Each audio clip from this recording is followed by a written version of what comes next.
Hello दोस्तों, जैसा कि आपको इन्फॉर्मेशन है, हरियाणा में 1,20,000 कच्चे कर्मचारियों की जॉब सुरक्षित कर दी गई है। लेकिन कहीं ना कहीं कुछ ऐसे कर्मचारी हैं जिनको ये डाउट है कि क्या हमारा इन पक्के कर्मचारियों की लिस्ट में नाम है या नहीं है।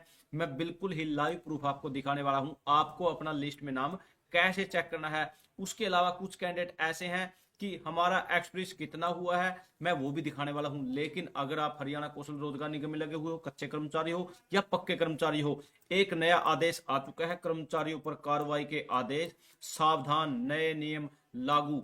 जी हाँ दोस्तों, अब आप को इन्फॉर्मेशन है, हरियाणा कौशल रोजगार निगम की जो स्ट्रेंथ है बहुत ज्यादा हो चुकी है और कहीं ना कहीं बीजेपी सरकार हरियाणा के कच्चे कर्मचारियों को लगा लीजिए या स्पेशली कौशल रोजगार निगम वालों में स्पेशली ही हिदायतें जारी कर दी गई है कि आपको इतने सारे बेनिफिट दिए जाएंगे। कहीं ना कहीं जो एचकेएन की तरफ ही हरियाणा की सरकार का विशेष लगाव है, विशेष जुड़ाव है और सबसे ज्यादा बेनिफिट भी हरियाणा कौशल रोजगार निगम को ही देना चाहती है। लेकिन सबसे पहले तो मैं आपको यहां से दिखाने वाला हूं, ये देखिए दोस्तों, सबसे पहले खाद्य एवं आपूर्ति विभाग के निदेशक की मुख्यालय एवं जिला स्तर पर विभाग के सभी अधिकारियों कर्मचारियों को निर्देश।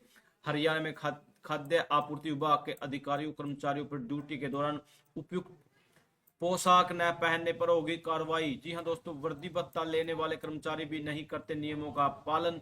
सरकार द्वारा कुछ विशेष वर्ग के कर्मचारियों को वर्दी भत्ता दिया जाता है, बावजूद इसके वर्ग में जुड़े अधिकारी कर्मचारी ड्यूटी के दौरान वर्दी पहनना उचित नहीं समझते। इन कर्मचारियों में अधिकतर ग्रुप डी के कर्मचारी शामिल हैं। तकरीबन विभाग को इन कर्मचारियों द्वारा वर्दी पहनने से जुड़े नियमों का पालन नहीं किया जा रहा। कमोबेशन स्थिति मुख्यालय से लेकर जिला स्तर पर बिगड़ी हुई है। खास बात यह है कि प्रदेश के सबसे बड़े विभागों में शामिल शिक्षा विभाग से जुड़े कर्मचारियों का यही हाल है। लेकिन मैं आपको एक इन्फॉर्मेशन और दे देना चाहता हूं रिगार्डिंग टाइमली पेमेंट ऑफ। यहाँ पर इसका मीन्स डायरेक्ट यही है, अब जितने भी कर्मचारी है कौशल रोजगार निगम वाले लगा लीजिए आप, सभी की टाइम टू टाइम सैलरी आएगी। वो कोई भी कर्मचारी हो, 7 से पहले सभी को सैलरी देने के आदेश जारी कर दिए गए हैं। जी हाँ दोस्तों, अगर किसी डिपार्टमेंट में बजट से रिलेटेड कोई इशू है, जैसे एजुकेशन डिपार्टमेंट है, सबसे ज्यादा इसके अंदर ही बजट का इशू रहता है, क्योंकि ग्रुप डी में जो जो कौशल रोजगार निगम में लगे हुए हैं, जो सरकारी स्कूलों में लगे हुए हैं एजुकेशन डिपार्टमेंट, उनको 3-3, 4-4 महीने से अभी तक सैलरी नहीं मिली है।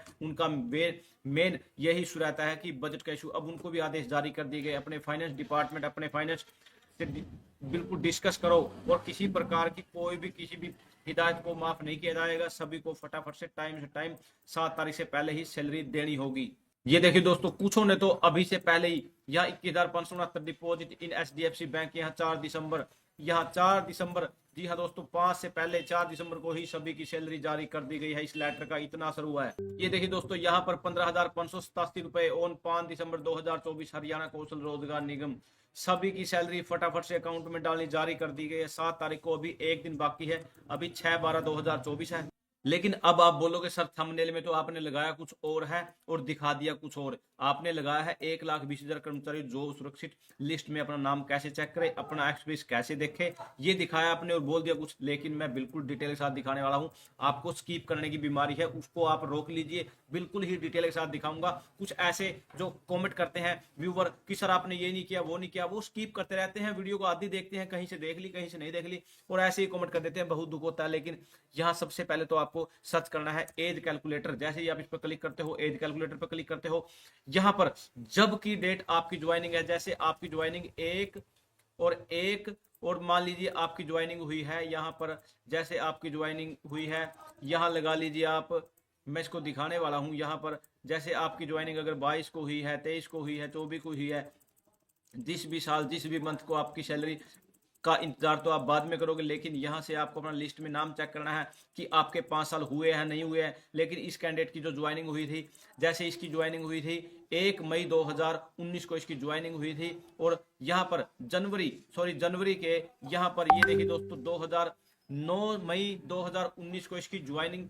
डेट ऑफ बर्थ लगा लीजिए आप इसको अपनी ज्वाइनिंग डेट से भी काउंट कर सकते हो। और कहां तक कैलकुलेट करनी, जैसे आपको यहाँ पर पिछला महीना, जैसे 10 अगस्त, 14 अगस्त और 2024 को एक अध्यादेश जारी हुआ था। इसके अंदर यहाँ पर जैसे डेट ऑफ बर्थ है, यहाँ पर आपको फिल कर देना है date of joining, date of joining, date of joining. और एज यहाँ पर लिखना है जिस दिन 14/8/2024 14 अगस्त 2024 को अध्यादेश जारी हुआ था, उसके हिसाब से आपको कैलकुलेट करना है। जैसे ही आप इसको क्लिक करोगे आपके 5 साल 3 महीने और 5 दिन हुए हैं, यानी कि आपका नाम इस लिस्ट में 100% है। जी हाँ दोस्तों, यहाँ ऐसे ही आपको यहाँ अपना चेक कर लेना। ये देखिए दोस्तों, इसके 5 साल 3 महीने और 5 दिन हो चुके हैं, 63 महीने हुए हैं, 274 वीक हुए हैं, 1924 दिन हुए हैं, 46,176 घंटे हुए हैं, और यहाँ 27,70,560 मिनट हुई है, और 166,233,600 हुई है। अगर आपका इसके अंदर किसी भी प्रकार से आपका 5 साल से ज्यादा एक्सपीरियंस काउंट होता है यहाँ, लेकिन जैसे ही 5 साल से ऊपर आपका एक्सपीरियंस होता है, यहाँ आप इसके लिए एलिजिबल हो, आपका लिस्ट के अंदर नाम है, आप अपने डीडीओ से बिल्कुल हक से बोल सकते हो, सर हमारा लिस्ट में नाम है, हमें भी जॉब सिक्योरिटी दो, हमें भी जॉब सिक्योरिटी दो। अगर आपको डाउट है तो कॉमेंट सेक्शन में जरूर लिखे। थैंक यू दोस्तों, नमस्कार दोस्तों।